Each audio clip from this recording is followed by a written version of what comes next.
ইতোমধ্যেই সহকারী রিটার্নিং অফিসারের নিকট লিখিত অভিযোগ দায়ের করা হয়েছে, তবে কার্যকর প্রতিকার পাওয়া যায়নি।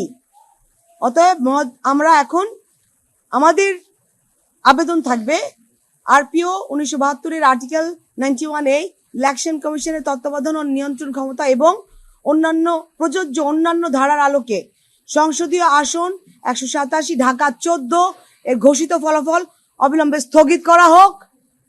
অভিযোগকৃত কেন্দ্রসমূহের ফলাফল বাতিল পূর্বক প্রয়োজনীয় ক্ষেত্রে পুনর্নির্বাচনের ব্যবস্থা গ্রহণ করা হোক। একটি নিরপেক্ষ উচ্চ পর্যায়ে তদন্ত কমিটি গঠন করে সকল অভিযোগ তদন্ত করা হোক।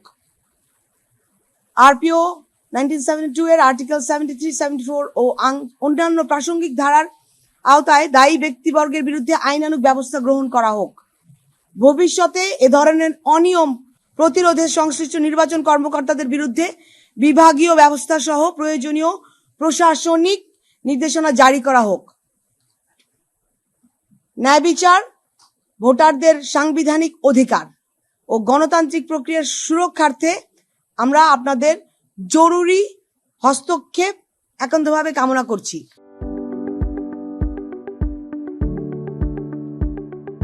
মাত্র একটা আসন যেখানে সকাল থেকে আমরা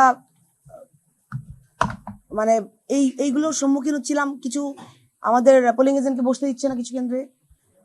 তারপরে বিভিন্ন সময় শুরু হলো যে প্রশাসনের আংশিক অংশ দ্বারা এবং ওই যেই একটা প্রতিদ্বন্দ্বী দল জামাত ইসলামের মানুষজন এসে আমাদের যে কর্মীরা তাদেরকে মারধর করে তাড়িয়ে দিচ্ছে কেন্দ্রের সামনে থেকে। এই একটা পরিস্থিতি সৃষ্টি করা হয় কারণ সাধারণ জনগণ ভোট দিতে চায় নিরাপদ একটা পরিবেশের মধ্যে। যখন এরকম বিশৃঙ্খলা করা হয় তখন কিন্তু তাদের ক্ষেত্রে এই জিনিসটা কমে যায়।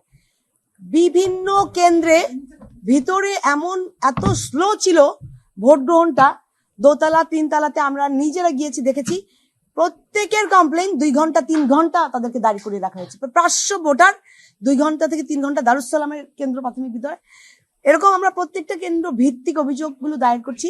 আমার পোলিং এজেন্টকে মাঝ সময় মিডল টাইমে আনসার দ্বারা তার স্বাক্ষর নিতে আসা হয়েছিল।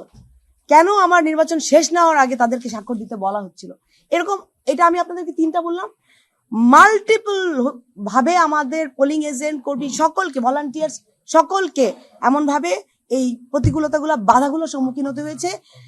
আরেকটা সবচেয়ে বড় কথা, গতদিন রাত আজকে পর্যন্ত ক্লিয়ার করা হয়নি 14 আসনের প্রত্যেকটা কেন্দ্রের ফলাফল কি হয়েছে। এটার মানেটা কি? 11 তারিখ রাত থেকে আজকে পর্যন্ত আমরা অপেক্ষা করে আছি। আমাদের ভোট গ্রহণ শুরু হয়েছে 4:30টায়, ভোট শেষ। কিছু কেন্দ্রের নাম্বার আমরা পাচ্ছি, বাকিগুলো কেন এই 173টা কেন্দ্রের এই নাম্বার আমাদের সামনে আনা হয়নি, নিয়ে যাওয়া হয়েছে।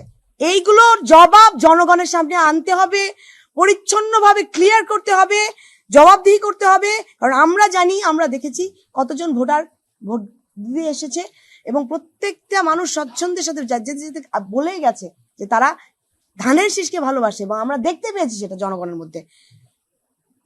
এত পরিচ্ছন্ন একটা নির্বাচন চাই 15 বছর পরে যখন আমরা এখানে দাঁড়িয়ে, সেই নির্বাচনে কেন এত অসঙ্গতি আমরা এটা জানতে চাই। এই একটা আসনে কেন এমন ভাবে কুক্ষিগত ভাবে এই কাজগুলো করা হলো, এটাকে ইমিডিয়েট অ্যাকশন নিতে হবে, আমাদেরকে জানাতে হবে, স্থগিত করে পুনর্নির্বাচন দেওয়ার ব্যবস্থা করতে হবে।